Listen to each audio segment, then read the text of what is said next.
भगवान को राम राम, जय बाबा की। तो कल हमने सुंदरकांड का पहला यानी किष्किंधा का 29वां दोहा लिया था।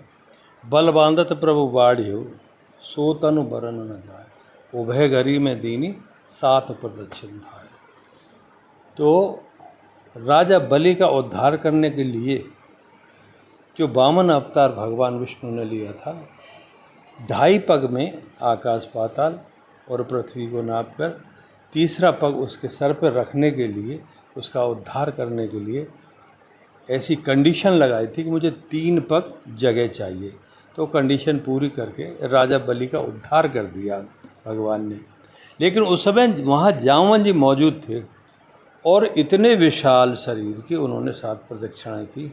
लेकिन वो कहने लगे कि अब उस बल का मुझ में लेश मात्र भी नहीं रहा है, क्योंकि वो मेरा जवानी का समय था, पूरी ताकत थी, वरना मैं स्वयं लंका जा सकता था। ऐसे उनके असहाय वचनों को सुनकर यूथपति अंगद जी, जो बाली के पुत्र हैं, महाशूरवीर बाली के पुत्र, तो उनको जोश आ गया और कहने लगे, अंगद कहूँ जाऊँ मैं पारा। अंगद जी बोले कि मैं पार जा सकता हूँ, इस खारी समुद्र को लांघ कर लंका पहुँच सकता हूँ, बर जिये संशय कछु फिरती वाला। लेकिन मेरे हृदय में संदेह है, कहीं मैं वापस आ पाऊँ या ना आ पाऊँ, इतना लंबा छलांग लगा पाऊँ या ना लगा पाऊँ। लेकिन जामवन जी बोले ना ना ना ना, ऐसा नहीं है अंगद जी, आप गलत समझ रहे हैं। जाववंत कहे तुम सब लायक। अंगद जी, आप पूरी तरह से सभी प्रकार के कार्यों को करने में सक्षम है। ऐसा नहीं है कि आप जा नहीं सकते, कि लौट के नहीं आ सकते, पर हम आपको भेज नहीं सकते। क्यों नहीं भेज सकते? पठई किमी सब ही कर नायक। आप किष्किंधा की युवराज हैं। दूसरा, जो वानर हैं उन सब के यूथपति हैं। तो आपको अगर कुछ हो गया तो ये बाकी लोग और क्या करेंगे? इसलिए हम ऐसी रिस्क नहीं ले सकते, आपको हम वहाँ नहीं भेज सकते। लेकिन जामवन जी की नज़र तो कहीं और ही टिकी हुई थी, वो हनुमान जी पर, क्योंकि जामवन जी एक लंबे समय से भगवान श्री हरि के भक्त हैं और उनकी हर लीलाओं को पहचान रहे थे। हनुमान जी के विषय में भी उनको सब कुछ पता था कि वो क्यों आए हैं और उन्हें क्या करना है और उनका यश कैसे बढ़ेगा, ये सब उन्हें मालूम था। तो जामवन जी कहने लगे कि युवराज आप नहीं, और अपनी बात उन्होंने कहना शुरू किया हनुमान जी को इंगित करके, कहें रीछपति सुन हनुमाना। अरे हनुमान जी, आप कैसे हमारी बात नहीं सुन रहे हैं? आप कैसे इधर ध्यान नहीं दे रहे हैं? का चुप साध रहे हो बलवाना, आप कैसे चुपचाप मौन धारण करके बैठे हैं? कहें रीछपति सुन हनुमाना, का चुप साध रहे हो बलवाना। आप कैसे खामोश हो महाराज, आप क्यों नहीं बोल रहे हैं? तो पवन तने बल पवन समाना, आप पवन के पुत्र हैं और आपका बल पवन के समान है। ऐसा कोई कार्य जिसे आप ना कर सकें? पवन तने बल पवन समाना। आपका शरीर, पवन पुत्र हैं आप, इसलिए आपका शरीर पवन से बना है और पवन के समान ही आप में ताकत है। और बुद्धि विवेक विज्ञान निधाना, आप बुद्धि के, विवेक के और विज्ञान के भंडार हैं, खान हैं आप प्रभु। तो आप चुप क्यों लगाए बैठे हो?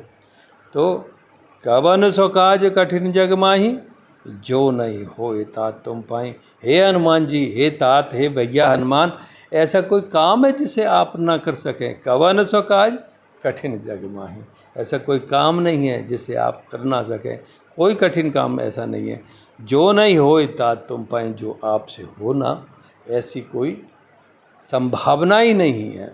राम काज लग तब अवतारा, और सुनत ये भयो पर्वताकारा। यहाँ जामवन जी ने बड़े दिमाग से काम लिया है। देखिए, आपको पता है कि जामवन जी, सुग्रीव जी, विभीषण जी और हनुमान जी, ये राम की सेना में राम के निजी सहायक के साथ साथ उनके निजी सलाहकार भी थे। तो जामवन जी से ने बड़े अच्छे दिमाग से सोचकर हनुमान जी को चाबी भरी। वो क्या भरी चाबी, वो मैं आपको बताता हूँ।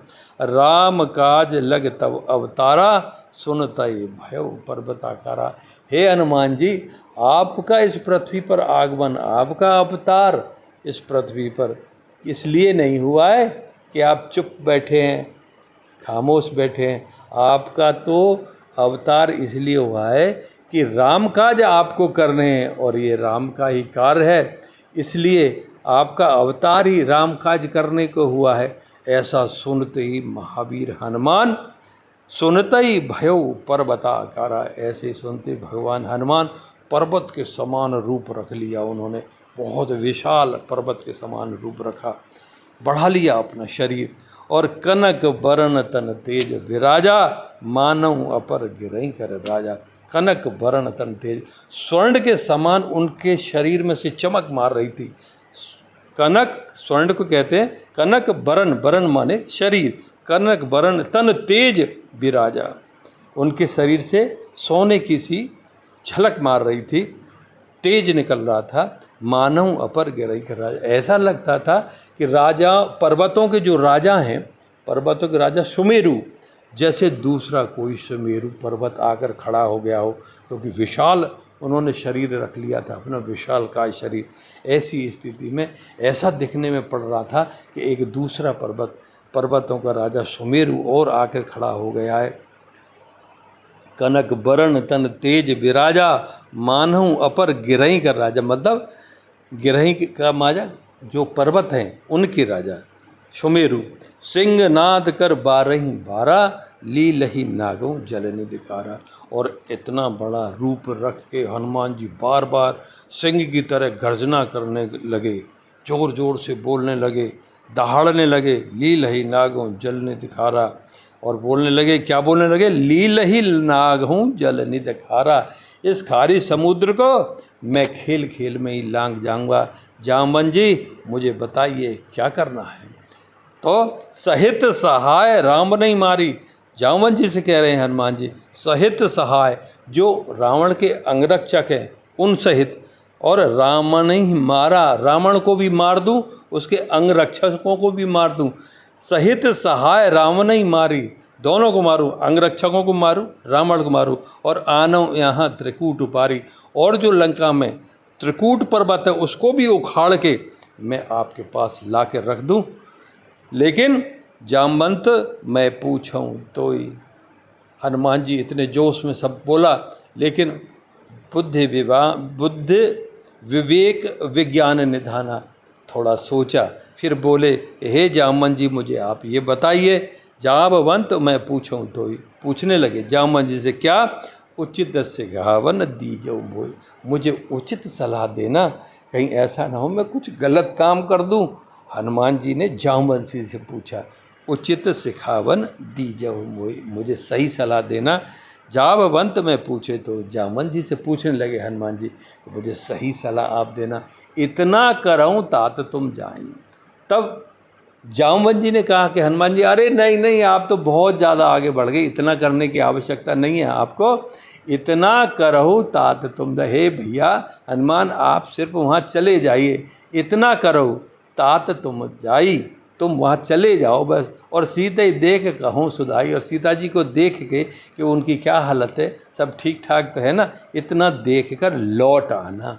तब निज भुज बल राजीव नैना, फिर भगवान राजीव नयन, राजीव नयन, राजीव नैना का मतलब राजीव नयन है।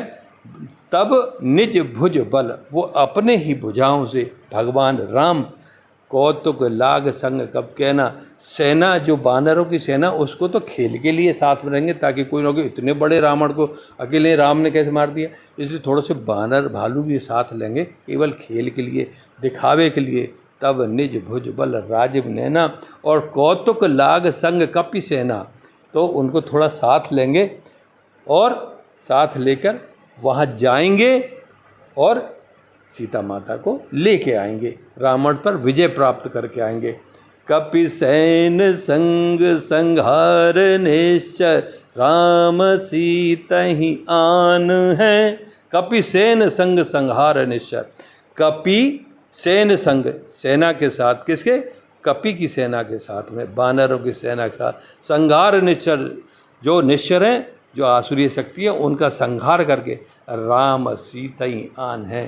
हे राम, सीता जी के से राम सीतई आन है, हे सीता जी, राम जी वहाँ लंका में आएंगे, ऐसा आपको बोलना है वहाँ जाके। त्रिलोक पावन सुजस सुरमुर नार दाद बखान, त्रिलोक पावन भगवान राम त्रिलोकपति, सुजस सुरमुर नार दाद बखान है। उनकी ऐसी, जब वो वहाँ जाएंगे, रावण को मारेंगे, लंका को जीतेंगे, सीता जी को लेके आएंगे, इस यश का गुणगान नारद जी करेंगे, नारद जी बखान करेंगे इस गुणगान का। जो सुनत गावत कहत समझत परम पद नर पावई, और जो इस कथा को सुनेगा, जो सुनत गावत और कहेगा, गाएगा, है, कहत समझत और समझेगा या कहेगा, वो परम पद की प्राप्ति करेगा, भगवान के वैकुंठवास की प्राप्ति करेगा। उसका भवसागर से नैया पार कर देंगे भगवान राम, तर जाएगा वो। जो सुनत गावत कहत समझत परम पद नर पावहीं, रघुबीर पद पाथो जो मत कर दास तुलसी गावहीं। तुलसीदास जी भी उन्हीं चरण कमलों के, राजीव नयन के चरणों के भमर भमरे के समान रस पीने के लिए उन्हीं का गुंजायमान करते हैं, उन्हीं की वखान करते हैं, उन्हीं की महिमा का गुणगान करते हैं। कौन? तुलसी बाबा। जय बाबा की। कल फिर मिलते हैं आपसे अगली बार।